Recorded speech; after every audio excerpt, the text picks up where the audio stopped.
Hey everyone, welcome back to another episode of Red Donkey Projections. I'm Eric and we have Lucas as always. Hey everyone. Today is July 8th, 2021, and today we're going to be taking a look at the 2022 Massachusetts governor elections. We're going to be talking about the current governor's map and how this state really impacts the race overall, and then we're going to be talking about the individual candidates, who is more moderate than who else. And then we're going to be talking about some other races and compare them to this one and see what we can make out of all of these givens. In particular, we'll be talking about how our rating for Massachusetts could change drastically from safe R to safety. And with that being said, let's get right into it.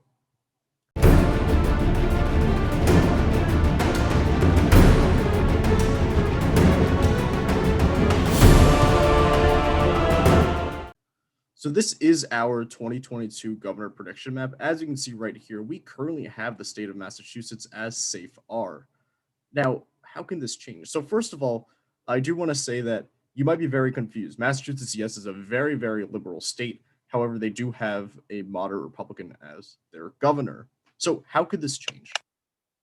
So one of the candidates that's trying to challenge Charlie Baker is Geoff Diehl, and he is more of a conservative candidate who tried to align himself more with Donald Trump. And he was in the Massachusetts State House at one point, and we'll talk about this later in the video, how he even tried to run against Elizabeth Warren in the 2018 Senate election, but we'll get more into that later in the video. But if Charlie Baker does not run again for the Republican primary, which he hasn't officially put in a rerun, it still says potential. So if Geoff Diehl becomes the actual Republican nominee, this can pose a really good pathway for the Democrats, since we do think that more pro-Trump candidates do not do well in Massachusetts. That's correct. And that's because Massachusetts is a very liberal state. The only reason why they have Charlie, a Republican, as their governor is because he is a moderate. And he was able to get Republican voters in 2018. Let's actually quickly go back to 2018. Charlie Baker won in a very large margin. Even though this was a blue wave year, he was very, very popular governor.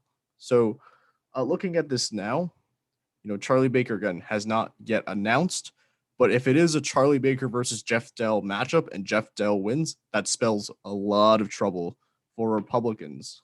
And I guess I can show it right now that, first of all, with Charlie Baker, very popular. He's consistently ranked as one of the nation's most popular governors. There were several articles here. I think, 2019 had one, 2020 had one. And again, it's very strange to think about it that way because it's a Republican in a very liberal state. But that probably is why he's able to garner so much Democratic support every time. 2018 poll had him with a 74% approval rating. So this is very, very interesting to see that he's doing very well. And quite frankly, he probably is the only Republican who can win in Massachusetts. Any other Republican, even Karen Polito, his lieutenant governor, I don't believe she can defeat a Democratic candidate.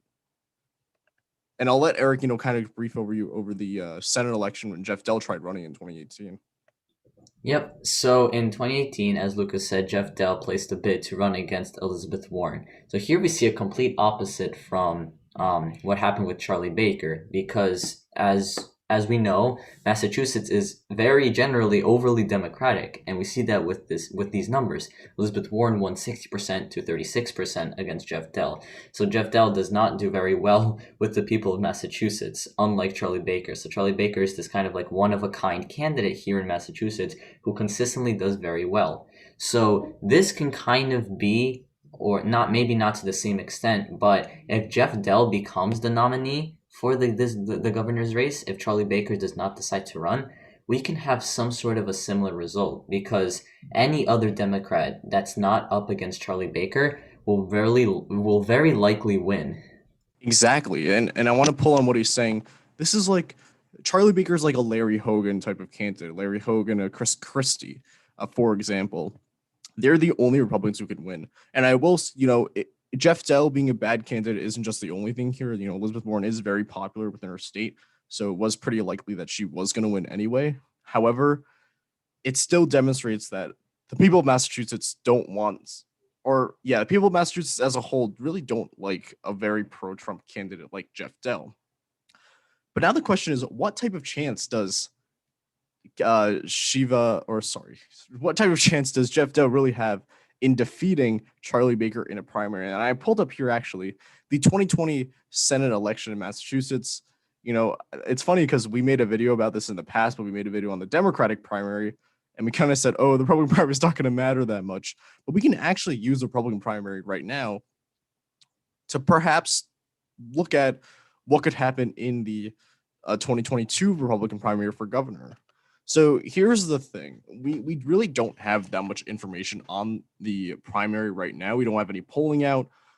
We can take into account certain factors, but it's honestly too early to make a prediction on that. However, maybe as a slight prediction, if we look at the 2020 Republican primary for Senate, Kevin O'Connor, he was a very moderate candidate, attorney. He was up against Shiva Ayyadurai, who was a very far right, pro-Trump type of candidate. And the funny thing is that Shiva raised a ton of money. He raised way more money compared to Kevin O'Connor, and yet Shiva still lost by 20% in the Republican primary. So perhaps this could show that the Republicans in Massachusetts are more inclined to elect a more moderate candidate as opposed to a more far-right pro-Trump candidate.